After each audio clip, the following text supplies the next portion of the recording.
সকা সিরিয়ালের আজকের পর্বে দেখা যায় মিঠি তার মাকে বলছে, মা, তোমার সঙ্গে আমার একটা জরুরি কথা আছে। তখন তার মা বলে, হ্যাঁ বল বাবা, বল। মা, তুমি এইসব কেন সহ্য করছো? আমাদের বাড়িতে কতগুলো বাইরের লোক ঢুকে পড়েছে, এটা তো তোমার বাড়ি, তুমি তো ওদেরকে তাড়িয়ে দিতে পারো, নতুন কাকু তো ওদের নামে কেস করতে পারে, তবু তুমি কেন সহ্য করছো ওদেরকে? আমার তো এইসব কিছু ভালো লাগছে না, তুমি এর ব্যাপারে কোনো পদক্ষেপ নাও। তখন তার মা বলে ওঠেন যে, ঠিক, তুই বুঝছিস না, তোর বাবা ঠাকুমা কোথায় যাবে, আর ওই তোর বাবার দ্বিতীয় পক্ষের বউটাই বা কোথায় যাবে?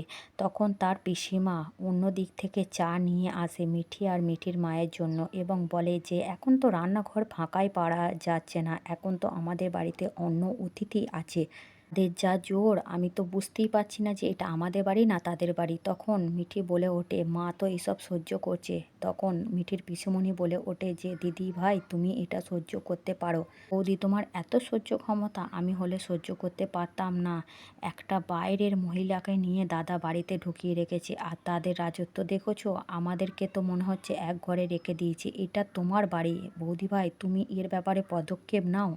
তখন মিঠি বলে ওঠে, মা তোমার সঙ্গে একটা আমার অত্যন্ত জরুরি কথা আছে, এর বাইরেও। তখন মিঠির মা বলে ওঠে, কী কথা আছে? আমি ভাবছি যে কিভাবে বলবো। মিঠি বলে ওঠে, পিসিমণি বা এই ব্যাপারটা কিভাবে নেবে, কিভাবে রিয়্যাক্ট করবে?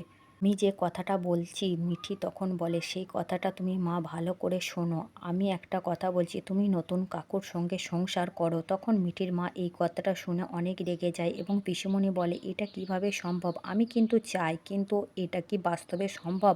তখন কমলিনীর 20 বছর আগেকার কথা মনে পড়ে যায়, যে যখন তার বাবা তাদের হাত ছেড়ে দিয়ে চলে যায় আর তখন আমরা অসহায়ভাবে বাঁচি।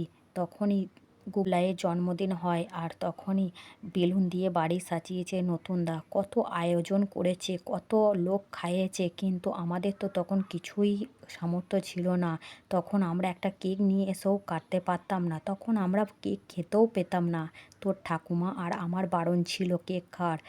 তারপরে নতুন ঠাকুরপো বাড়িতে পায়েস বানায় নিজে হাতে, যেটা আমরা সবাই খেতে পারি, আর সেটাই কেকের বদলে পায়েসের জন্মদিন হয়।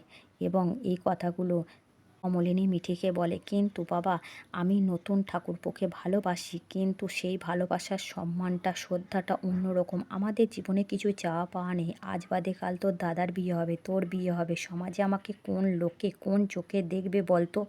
তখন মিঠি বলে ওঠে, মা তুমি সমাজের সারা জীবন কথা শুনেছ, তোমার অসহায় দিনে তোমার পাশে নতুন কাকু ছাড়া কে দাঁড়িয়েছে বলো দেখিনি? সমাজ সমাজ সমাজ, তোমরা সমাজ নিয়ে এত মাথা ব্যথা করো, আমি বুঝতে পারি না। যে মানুষটা তোমার জন্য সারাটা জীবন উজাড় করে দিল আর তুমি তার জন্য কিছুই করতে পারছো না, আজকে আমি তোমাদের ওদের সাথে থাকতে বলছি। তখন মিঠির মা রেগে যায়। অন্যদিকে তারপরে কমলিনী এবং নতুনদা এবং পিসিমণি মিলে একটা সোনার দোকানে আসে এবং মেয়ের বিয়ের জন্য একটা সোনার আংটি কিনতে চায়। তখন নতুন ঠাকুরপো বলে ওঠে, সব কিছু আমি প্রোভাইড করব।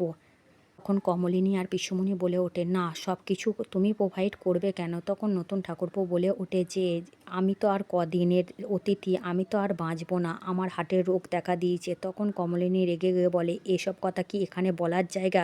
আমি কিন্তু এসব কথা শুনতে